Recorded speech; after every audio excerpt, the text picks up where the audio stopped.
Sebagian dari Anda pasti pernah mendengar tentang mitos yang menyatakan bahwa kebiasaan menyapu di malam hari bisa membuat seret rezeki.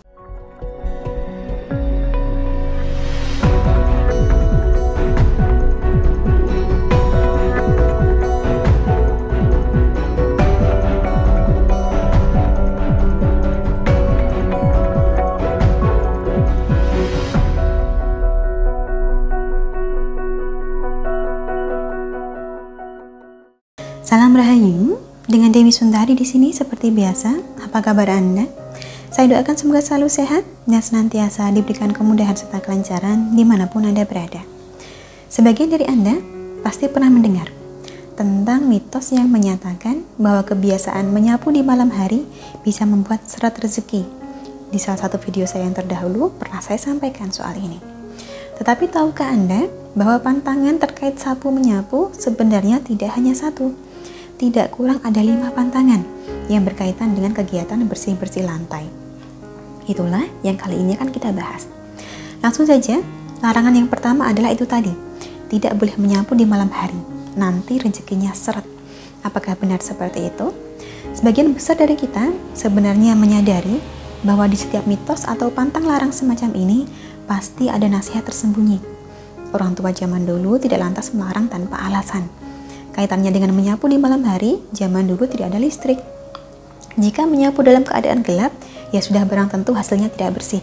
Sehingga diibaratkan sampah yang disapu ini ibarat rezeki kita yang terbuang sia-sia. Itulah pantangan menyapu yang pertama. Pantangan yang kedua adalah menyapu tidak boleh rebes. Harus bersih, tidak tersisa kotorannya. Katanya kalau anak gadis menyapunya tidak bersih, nantinya akan bersuami lelaki yang berewokan atau berjenggot. Ini jelas tujuannya supaya kita tidak asal-asalan dalam menyapu. Biar bersih sekalian, tidak asal sapu saja. Meskipun memang di zaman sekarang ancaman ini jadi agak kurang mempan. Sekarang ini ada banyak lelaki yang tetap tampan meskipun berewokan. Bahkan sampai muncul produk penumbuh rambut beredar di pasaran. Pantangan ketiga terkait menyapu adalah tidak boleh separuh-separuh. Kalau disapu sebagian, ya sekalian disapu semuanya. Tidak disisihkan bagian yang masih kotor. Katanya nanti rezekinya diambil orang. Ini pun jelas, tujuannya supaya kita tidak bekerja setengah-setengah. Karena kalau setengah-setengah, jadinya hanya sebagian yang bersih, sementara sebagian lagi masih kotor. Pantangan keempat, tidak boleh menyapu sambil makan. Nanti dapat pasangan yang jorok dan keluarganya sakit-sakitan. Kalau yang satu ini sangat masuk akal. Sebab yang kita sapu ini adalah kotoran. Ketika menyapu, banyak bakteri bertebangan. Jika kita menyapu sambil makan, besar kemungkinan bakteri ini akan ikut masuk ke tubuh kita dan menyebabkan penyakit. Terakhir, atau pantangan yang kelima, adalah tidak boleh menyapu sambil ngobrol.